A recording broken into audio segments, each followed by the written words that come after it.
Good morning students. आज हम एक ऐसे क्वेश्चन के बारे में डिस्कस करने वाले हैं जैसे एक स्टूडेंट ने, जब हम कल लॉग और एंटी लॉग के बारे में डिस्कस कर रहे थे तो उस वक्त उस बच्चे के मन में ये सवाल आया था और उसी क्वेश्चन को आज हम यहाँ डिस्कस करने वाले हैं। उसका सवाल ये था, why zero power of any number is equal to 1। ऐसा क्यों होता है कि कोई भी नंबर की जीरोथ पावर जो होती है, मान लो कोई भी नंबर की पर हमने पावर 0 लिखा है तो उसका आंसर 1 ही क्यों आता है। एक्चुअली ये क्वेश्चन सभी बच्चों को आना भी चाहिए। क्योंकि जस्ट बिकॉज ऑफ जब हम हर बार बोल देते हैं ऐसे कि any number raise to 0 is equal to 1 होता है, सीधी सी बात है मन में आना तो चाहिए सवाल कि ऐसा क्यों, व्हाई ऑलवेज 1। ठीक है ना।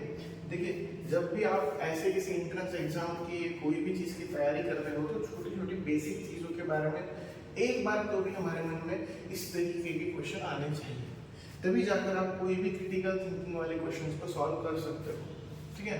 तो मान लीजिए कि अगर यहाँ पर हम लोग शुरुआत करें कि कोई भी number that means 2 raised to 0 is equal to 1 होता है, सही।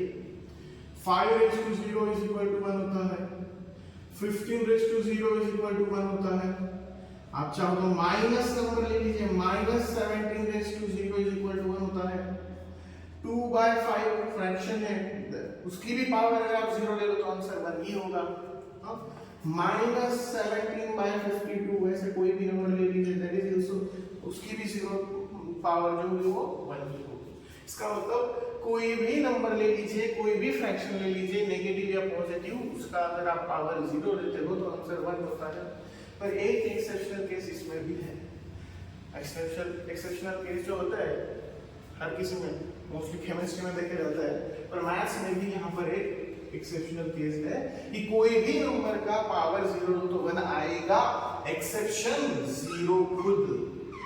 0 की पावर 0 कभी भी 1 नहीं होती, याद रखना। अगर आप इस वीडियो को देख रहे हो तो इसे नोट कर रख देना कि कोई भी नंबर की पावर 0 होती है, बट एक्सेप्शनल केस 0 की पावर 0 कभी नहीं होती।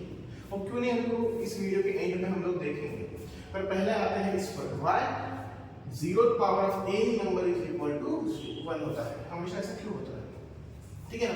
मान लीजिए आप लोगों को प्रीवियस क्लासेस, काफी छोटे क्लासेस में हमें पढ़ाया जाता है लॉज ऑफ इंडाइसेस,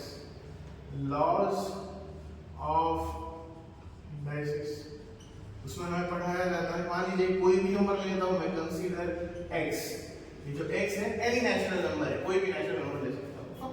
तो उसमें एक रूल पढ़ाया जाता है हमें, x raised to m divided by x raised to n is equal to x raised to m minus n। ऐसे लिख सकते हो आप लोग, ये रूल है उसका। तो मुझे यहाँ पर पावर n है, ऊपर की तरफ शिफ्ट कर दिया तो पावर इनवर्स हो जाएगा, और बेस तो दोनों का सेम है, इससे m minus n हो गया। अब अगर मुझे यहाँ पर पावर 0 लानी है तो क्या करना पड़ेगा, तो put m is equal to n, दोनों इक्वल, ऐसा कंसीडर करिए जो इक्वल नंबर में इक्वल नंबर, कोई दो नंबर को सेम नंबर को दूसरे से माइनस करना उससे 0 हो जाएगा, इसलिए m is equal to m। तो यहाँ पर क्या करूंगा, मान लीजिए मैं x raised to m और n की जगह पर भी मैं m वैल्यू पुट कर दूंगा, और यहाँ पर भी क्या करूंगा, x raised to m minus x raised to m।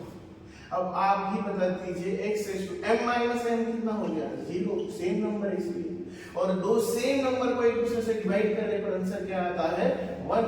That's why we can say that x raised to 0 is equal to 1, और ये x कोई भी नंबर हो सकता है, एक्सेप्शन 0। याद रखना।